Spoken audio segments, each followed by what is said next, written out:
You know, I've heard of elephants in the room, but it was more like a herd of them in Windsor last night, wasn't it? I mean, we had the sacking of Peter Mandelson as ambassador to Trump. We had both men's connections to Jeffrey Epstein. Got the fact that the moment Trump flies home, the UK is going to announce that we're going to recognise Palestine, which he's going to absolutely hate, so we'll wait until he goes. Is there any danger of a stampede at the press conference this afternoon? With your journalist's hat on, Michael, what do you think? I mean, are we looking at a potential explosion this afternoon? I think it's certainly going to be the case that for the press pack, it's a target-rich environment.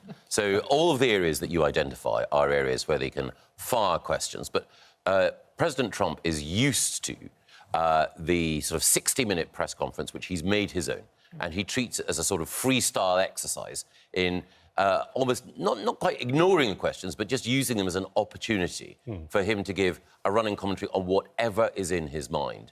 And Keir Starmer, I think, also, to be fair to him, knows how to play a dead bat when faced with these sorts of tough questions. You can say that again. So it'll be a striking contrast between the two in terms of style, but both teams will be very well prepared for lots of questions about Epstein, lots of questions, as you quite rightly point out, about the difference between them over Palestine. But I suspect that both of them will want to accentuate the positive. Trump's words last night at the state banquet, they were a love song to the United Kingdom. So he won't want to turn, you know, the first act of the musical, where he's in love with the UK, he won't want the second act to be a fight on stage. Jonathan, did your heart swell watching all of those pictures? I mean, of course, my heart always swells when I watch our royal family hosting these occasions. Look, so you're not from the Republican certainly part not. of the no, Labour Party? I most certainly am not. No, absolutely not. I think there will be relief and joy in Downing Street that so far the trip has been a roaring success. Yeah. But the big political moment is today when they have this press conference. But I think, as Michael says, Donald Trump will know how to handle the press pack. He will be entertaining. He'll know what to give them, which they'll all love. He'll know how to deal with the difficult questions. I do wonder if any of our journalists will be forthright enough to actually be direct on these Epstein questions. Oh, I can guarantee someone is going to ask that specific question. He'll have dealt with this before. He'll know it was coming. And as Michael says, Keir has a different approach in these press conferences. Do you think the Prime Minister and the President will get together for a few minutes beforehand in private and work out their strategy on dealing with those questions? I'm sure they will. I'm sure they will. I mean, when I worked for Gordon Brown in Downing Street many years ago now, when he was Prime Minister, and I remember he would have conversations with President Obama at the time about how to handle the press conferences coming along. So I'm sure they would do that, absolutely. We've managed to get hundreds of, 150 billion investment from tech companies, and that's linked to this visit. But is that enough, Michael Gove, to justify the lavish expense and, for some, the sort of embarrassment of having a hugely controversial and critical president here with the King? Well, I think you've got to separate the office from the man. So whoever US president may be, it's in the national interest of the Prime Minister and the government to say to him, or not yet her, you are hugely welcome in this country. And the investment will mean jobs for people in the North East and across the United Kingdom. So even if you don't like the guy, even if you don't like the cut of his jib, even if you deeply disapprove of some of the things that he said, you bite your lip in the interests of the country overall. Because we've always had to do that. And we were saying this yesterday, weren't we? We had to do that with Kennedy. I mean, Kennedy's sexual peccadillos, President Kennedy's, were legendary in private, but were never made public. You obviously had Clinton's behaviour. You had Nixon's criminal behaviour. I mean, most US presidents have got, if you like, a black sheet, which we studiously ignore at events like this. Yeah, and there have been many... I mean, I'm sure that there'll be lots of people who disagree with this, but there'll be many worse figures who've been given state visits than President Trump. So if you consider Chinese premiers in the past, or during the Cold War, when there were communist leaders from Romania who were given state visits, Mugabe and so on. So I'm sure that the Queen or the King will probably... you know, they'll need an extra Weetabix before getting ready to meet some of these people. And, of course, you know, we had a protest last night with people who deeply and profoundly disagree with many of Trump's policies. But if you're the Prime Minister, you've just got to suck it up. That's part of the job. Jonathan, I don't want to rain on the King's Parade, but I thought it was slightly embarrassing that so much of this, well, all of it pretty much, has been done without crowds. You know, this sort of carriage parade through Windsor with absolutely nobody there. All of these, you know, it's wonderful pomp and circumstance, but I don't know if we can see the carriage parade, but, you know, you have it going down, you know, the Great Walk or whatever in Windsor Great Park. It's totally empty. Well, I mean, look, let's not be under any illusions. I mean, Donald Trump is not a popular figure in the United Kingdom, right? So we have to, we have to say we're going to do it privately in a back garden, lay it all on for you, but no one's allowed to be there. I mean, you know, I feel sorry for the Queen. Who's she waving to? But we've got to recognise, yes, he's an unpopular figure in all the polling in the UK. There was demonstrations, there was a big demonstration in Westminster last night outside Parliament, for example. But at the end of the day, the United Kingdom will always want to have a strong relationship with the US. And everybody was very dismissive of Keir Starmer's, or they said, oh, he wouldn't be able to have a good relationship with Donald Trump. And I think everyone has been surprised and impressed that he's built a rapport with Donald Trump. And today we're expecting, as you just referenced a few moments ago, an announcement of a big multi-billion-pound deal with tech companies, bringing jobs, I think, to Teesside and other parts of the country. That was announced yesterday, so they're trying to get two bites. Well, we're getting more details of it today, I understand, because an event at Chequers. Now, that has not come about. That's not just fallen out of the sky. No. That is because of the hard work that Keir Starmer and his team, like Peter Carl, who's now the business secretary, have put in over many, many months. But it's genuinely a big deal, isn't it? I mean, it is genuinely a big deal in terms of investment. Billions and billions of pounds of investment. Michael, does it offset what the tariffs have cost us and done to the economy? I think the tariffs are a long-term issue, but the government are trying to negotiate those down. They hit some sectors particularly badly.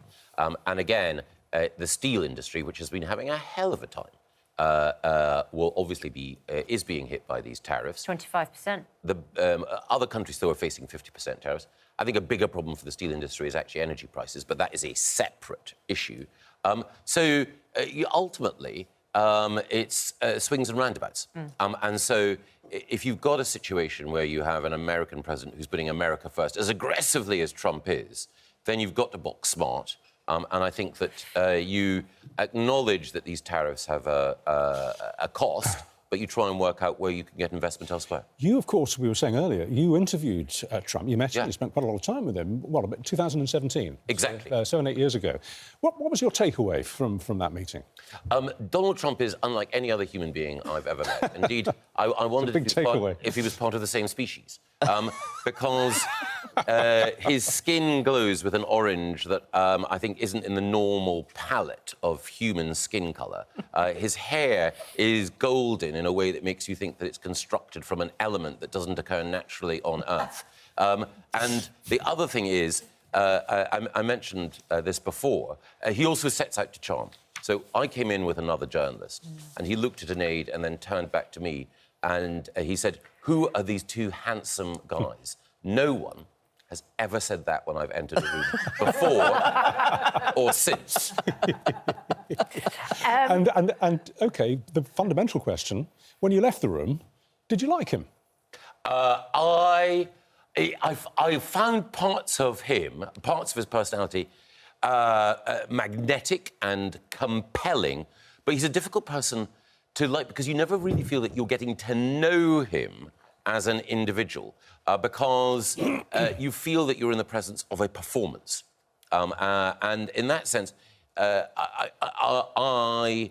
was thinking at that time as a journalist, I was a journalist then, I'm a journalist now, if I'd been a politician, I think it would have been difficult to establish a strong rapport with him because with Trump, he's always the alpha in the room. Right. And if you've got a sort of friendship or a relationship, even if you acknowledge that someone is more handsome and more eloquent than you, at least there's a sense of connection. Got it.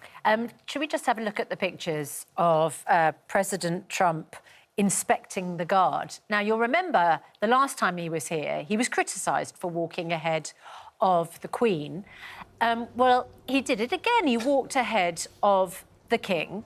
Now, I heard that apparently that is the protocol, that when the individual inspecting the guard is someone like Trump, then they do walk ahead of the monarch. Do we, Jonathan, find sort of ridiculous reasons to criticise the president when actually he's doing exactly what's expected of him? I thought you were going to ask me whether that was the protocol. Whether, I've got no idea, but look, you will be right, of course, because you're always right. Look, I think he looks very respectful towards our troops there. I wouldn't criticise him for what he's doing there. Okay, but Michael, the hat that Melania wore was enormous. You could not see her eyes except when she was looking up to admire the decor of the chapel.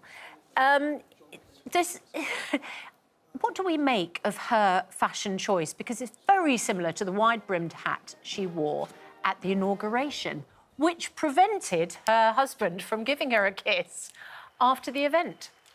Yes, it's almost as though she's created a total exclusion zone around her personality, a force field. It's very effective, isn't it? But Melania has a particular look. And she tends to favour block colours. She tends to favour strong statements. And indeed, that hat, as you say, the wide brim, low over the eyes look is very her.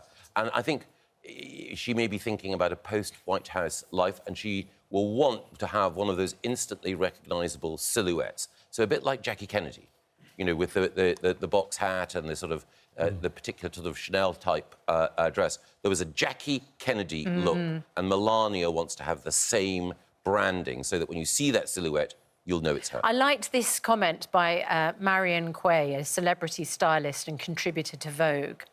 The hat with the wide brim hides her face, pointing to a stance where she wants all eyes on her husband and his agenda while here.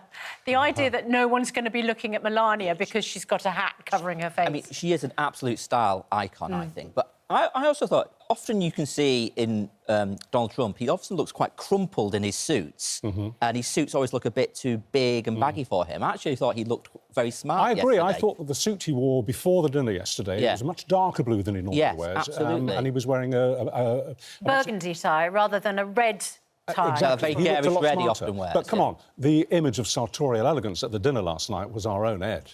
Oh, Ed Balls was there. Ed was there with his... He is now married, of course, to the Foreign Secretary. Of course, he's always been married to Yvette Cooper, but she is now the Foreign Secretary. And there he was wearing white tie. Holding court. He looks very comfortable in it, doesn't he? He looks very comfortable there, doesn't he? Yeah. Fred Astaire style. We can't quite work out who he was sitting next to. Our producers are making their way through the seating chart as we speak. But behind him is the boss of NVIDIA, one of the tech companies, makes microchips. And apparently he is worth $154 billion. Well, a lot of the guests last night were apparently all these big tech company global CEOs, in order to sort of showcase this big deal that they've done. And the government's very proud about this deal. Well, look, we're going to be debating Britain's public reaction, not what we saw at Windsor yesterday, but the public reaction to Trump's visit a bit later on, asking if maybe we should be trying to be a little bit more polite or whether we're right to express our anger. But we'll come to that later. Can we talk about migration now? Because the government's going to make the fourth attempt to deport migrants to France this morning after these last-minute legal challenges have stopped asylum seekers boarding these planned flights earlier this week. The Home Secretary, the new Home Secretary, saying migrants are making a complete mockery of the immigration system, just coming up with last-minute bogus excuses to stop being put on the plane. What do we make of it? Well, Shabana Mahmood, who's the new Home Secretary, and actually we are both fans of Shabana Mahmood, she has been put in that job to really deal with these issues of boat crossings over the channel, through the channel, and getting a grip of the illegal migration. Without any luck so far. Well, look, she's put out some really tough words in the last 24 hours, and she is astonished that somebody cannot be returned to France. This is going to France, which we all accept and understand as being because of the risk safe. of destitution. Indeed. So she is prepared, and I think she will look at changing the law if that's what she needs. Well, she's going to have to, surely. I mean, we can't go on like this because the lawyers and the legal barbed wire and the tangles that can be thrown up can just go on and on and on indefinitely. So if there is going to be a change, there has to be a change in the law, doesn't there? Absolutely. And she has to succeed. because a lot is riding on Shabana Mahmood and the political prospects of this government. Yes, they've got to do stuff in the economy. Yes, they've got to do stuff in the NHS. But they've got to show they're gripping this problem. And she's been put in that job to make sure this problem is gripped. The court actually is considering the claim that this individual was trafficked. That is why the delay has been granted, because this man, he's 25 years old, he's originally from Eritrea. The court was told he and his mum travelled to Ethiopia when he was young. And the claim is that he was then trafficked from Ethiopia to Libya, made his way via Italy to France, arrived in Britain by small boat after his mum paid £1,000 to smugglers. And of course, presumably, Michael, we grant asylum to people who are victims of human trafficking. The first thing is Eritrea is a hellhole. It's understandable that anyone would want to leave. The second thing is that the number of people who've been arriving illegally, I'm sure Jonathan would acknowledge, has been indefensibly large. Third thing, I know Shabana Mahmood not as well, obviously, as Jonathan does. She will be absolutely raging. She will have said to the civil servants, look, my predecessor staked an enormous amount of capital and reputation on getting the scheme up and running. The Prime Minister went to France, he did this deal. We have tens of thousands of people in hotels, and it's taxpayers who are paying for their upkeep. And of all of these tens of thousands, when this scheme is launched, the one person that you find is someone whose claim to stay here the courts uphold. You're an absolute shower. And if I was a Home Office civil servant, or if I was a Home Office lawyer, I would be moving nervously in my seat, seeing the P45 hanging in front of me, because Shabana Mahmood, even though she's got a very steady manner in public, she'll be giving them the Alex Ferguson hairdryer treatment in the Home Office. How could the law be changed? Well, this is the most difficult thing. The right to a family life, which is a part of the European Convention of Human Rights, is one of the things that lawyers often use in order to keep people here. There are other legal provisions as well in the European Convention on Human Rights. If we leave it, then it becomes significantly easier. But one of the problems is that there are lots of people, and not just in the Labour Party, who think signing up to the ECHR is absolutely essential if you're going to stay a civilised country. Well, in that case, then we're stuck with it, aren't we? Well, I think that Shabana Mahmood, to be fair to her, is one of those people who's both tough and smart enough, potentially, to find a way through. I'm sure she will say, first of all, look, we've got to try to reform this, and if we can't reform, then we'll have to set aside, or maybe even leave some of these provisions, because she recognises, and Jonathan may disagree, but I think he probably would agree, that this is so important for the government. Unless the government can show that people who've arrived here illegally can be deported, then it's game over. Yeah, no, I don't disagree at all. The government has to look at this. The Home Secretary at the time, Jack Straw, who implemented it into our own domestic legislation, has said it was never meant to operate in this way. So I think she will be up for looking at this again. But of course there are, and I've got to be honest, there are other figures in the government that I support as a former Labour politician who are very much in favour of this legislation. So that is a tension within the government that is going to have to be worked through. There's a charity, and it's described by The Telegraph as a Home Office-backed charity, providing migrants with a step-by-step guide that could, says the paper, help them thwart the one-in, one-out deal. It's a legal guide for people in detention facing removal to France. It's a charity called Bail for Immigration Detainees. And apparently it just, helps people find lawyers and find template letters which can be sent in order to, help stay in the UK. All for free. So the Home Office apparently says we don't provide any leaflets relating to this charity to individuals in immigration removal centres. Look, the balance is, of course, many people need to claim asylum. No, absolutely. And there are... But the issue, Jonathan, I suppose, is if people are economic migrants. No, indeed. Although there may be an argument to say if you're motivated economically to come to the UK and want to contribute and earn a wage, then you should also be welcome here. Well, indeed, but, there are horrendous things happening across the globe at the moment. There is an awful civil war in Sudan, for example, it's totally understandable that people would want to flee these war zones. They want to flee persecution. And where people are genuine, we should always offer a safe haven. But this scheme isn't about returning people to Eritrea or to Sudan or to other parts of the world where awful things are happening. It's a scheme with France, which is a safe country. All right, let's finish with inflation, which we reported yesterday remained stable at 3.8, but food inflation isn't stable. Look at these figures. In the last year, the annual price rise to August 2025, in 1 year, beef and veal has gone up nearly 25%. Butter's gone up in price by 18.9%, chocolate over 15%, coffee over 15%, and whole milk has gone up by 12.6%. It's no surprise, looking at figures like that, that a survey has shown that nearly 2 million people say they will not be turning on their central heating this winter. Yeah, people are still skinned. People are still really struggling out there. The cost of living crisis is very much with us. And it's connected with the point that you've just made. You know, if you're sitting at home and you have to watch every penny, and you think, well, the government is paying lawyers in order to allow asylum seekers to stay in this country at my expense, it will only make you angrier. So it is a double problem for the government. And in order to get inflation down, you've got to keep interest rates at a level that also mean that everyone who's scrambling to pay a mortgage will be paying more for longer. So it's a really difficult combination of issues. No wonder people are angry. These are absolutely shocking figures, Jonathan. I mean, food inflation has gone up now 5 months in a row. Food inflation is way higher than the average rate of inflation. It's at 5.1%.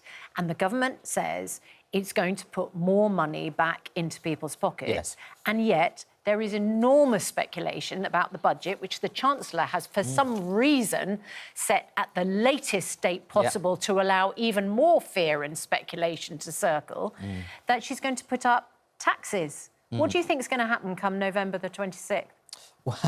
Well, she's certainly in a very, very difficult spot because she's got to make the sums add up, as you say. We are at the absolute limits. Sometimes governments can borrow more, right? But we can't do that anymore. You know, the so-called bond markets, the money markets won't let us borrow more. And apparently the government is incapable of cutting spending because it tried to get through welfare cuts and wasn't able to because of backbenchers. And so her third option is taxes. And part of the reason, or the explanation for food price inflation, is because of the increase in minimum wage, the increase in national insurance on employers, which has been passed on to the consumer. And she's also got commitments, which she's been saying she's going to stick by, manifesto commitments, not to increase income tax, not to increase employee national insurance and VAT. One last point, no time to discuss it, and we couldn't fit it into the news even, but the expression dead as a dodo, that expression is soon going to be as well, dead as the dodo, because there's a bioscience company in Texas which says it's on the verge of bringing the dodo back to life through DNA manipulation. How about that? Well, is there anything we can't do? Yes, indeed. Amazing. Careful what you wish for.